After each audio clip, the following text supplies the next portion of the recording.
La réussite de l'agriculture auboise, ça a été essentiellement les véritables et profondes solidarités entre les hommes. Les décennies passées, ça a été la succession d'engagements solides de la part des agriculteurs, où tous ceux et celles qui décidaient de s'y investir invitaient tous les uns et les autres à travailler la technique, à travailler la mécanique, à travailler la recherche et faire des pratiques culturales qui permettent de réussir finalement les cultures les unes après les autres. Bien, la coopération, le partenariat agricole, c'est la volonté des agriculteurs de ce département à améliorer nos rendements. Lorsque j'étais à l'école d'agriculture de Sainte-Maure il y a 60 ans, on nous disait 40 quintaux, c'est le potentiel qu'il faut atteindre. Aujourd'hui, on n'a plus que doublé ces rendements en blé. Et pourquoi? Bien parce que tous les agriculteurs ont créé la FDGEDA, Fédération des groupes d'études et de développement agricole. Toute l'expérimentation a été raisonnée en commun. Si bien que nous avons amélioré notre rendement, mais ça c'est la volonté des agriculteurs de ce département qui veut qu'ils cherchent toujours à mieux faire.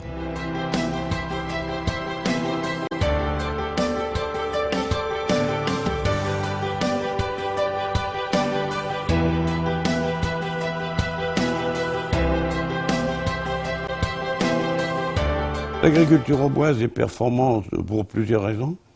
La première raison qui est essentielle, c'est d'abord la qualité des agriculteurs, la qualité des producteurs, qui ont bénéficié de l'appui technique de leurs organismes stockeurs. L'agriculture auboise est performante aussi parce que nous avons beaucoup de débouchés dans le département de l'Aube, que ce soit au niveau des sucreries, au niveau des malteries, au niveau de la meunerie, des industries qui utilisent les productions du département. L'Aube peut compter sur une agriculture très diversifiée et dynamique.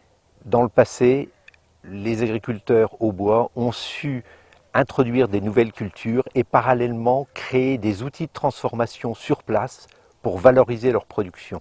Ces spécialisations sont un avantage parce qu'elles permettent une bonne rentabilité des différentes productions et permettent de pérenniser ces différentes filières.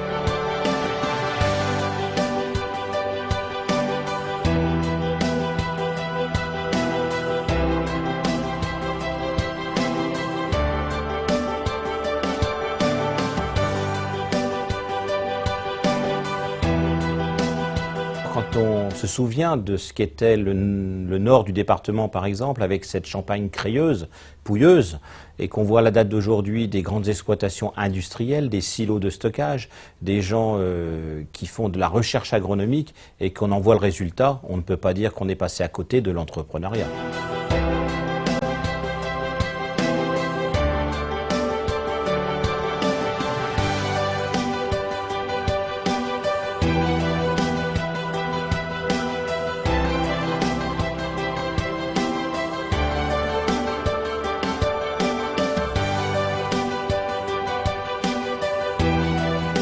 Je pense que, aussi bien à travers les matériaux qu'à travers l'utilisation dans les agrocarburants, qu'à travers des nouvelles valorisations, et notamment dans le cadre du pôle de compétitivité, l'avenir de l'agriculture se construira collectivement par la recherche, par l'innovation, et c'est ce dans quoi on est engagé à les accompagner.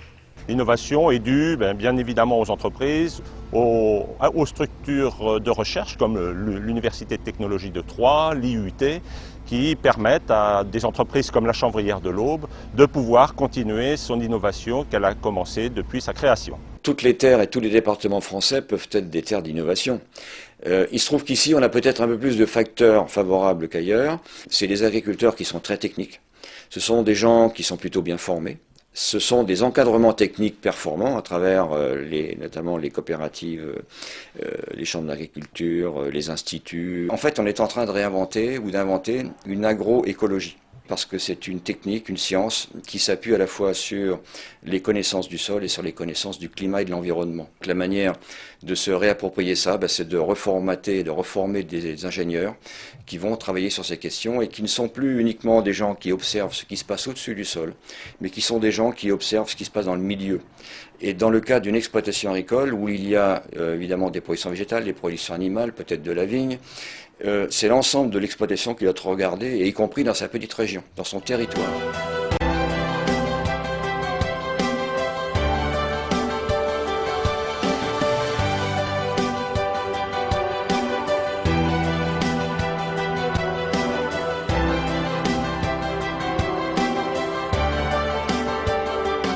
L'agriculture auboise s'ouvre aux partenaires locaux pour moult raisons.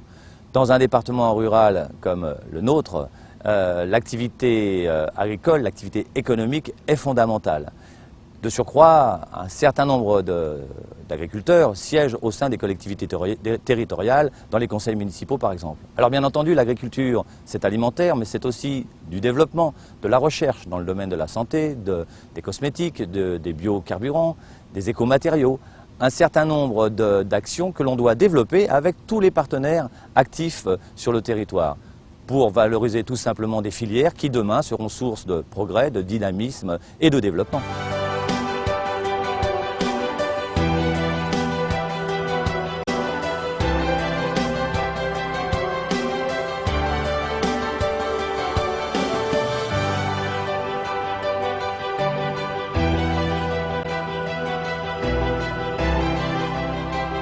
L'excellence, c'est d'abord l'excellence du travail des hommes qui ont reconstitué le vignoble, qui ont élaboré après ça leur propre champagne et qui ont obtenu grâce à ce travail la reconnaissance du consommateur, des clients, du marché pour les cuvées qu'ils élaborent à partir de la Côte des Barres et Mongueux. Et c'est en cela qu'on peut légitimement parler aujourd'hui du vignoble de la Côte des Barres et de Mongueux comme d'une véritable terre d'excellence.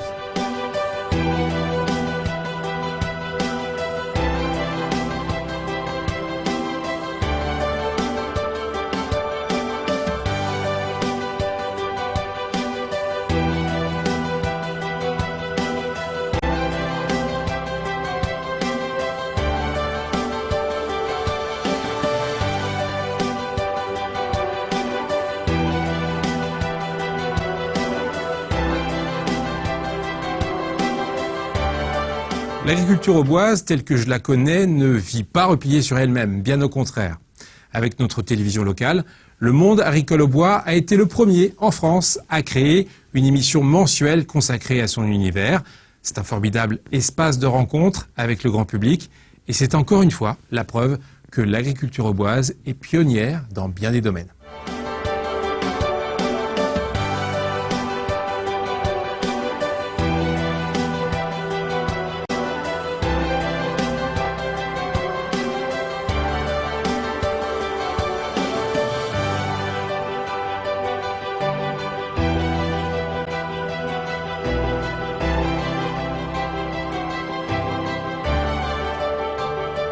L'agriculture auboise, dans 10 ans, elle sera d'abord une agriculture de dialogue entre les professionnels de l'agriculture et la société, la population. Ensuite, une agriculture qui retrouve les grands leviers, les grands élans, les grands ressorts du développement économique, en particulier pour l'emploi. Et troisièmement, c'est une agriculture qui saura vérifier tout au long de ses processus de production, de valorisation, qu'elle est respectueuse de l'environnement. L'agriculture dans 10 ans, c'est une agriculture qui va de l'épi au caddie. Et que tout au long de ce processus-là, elle est respectueuse de la durabilité de l'environnement.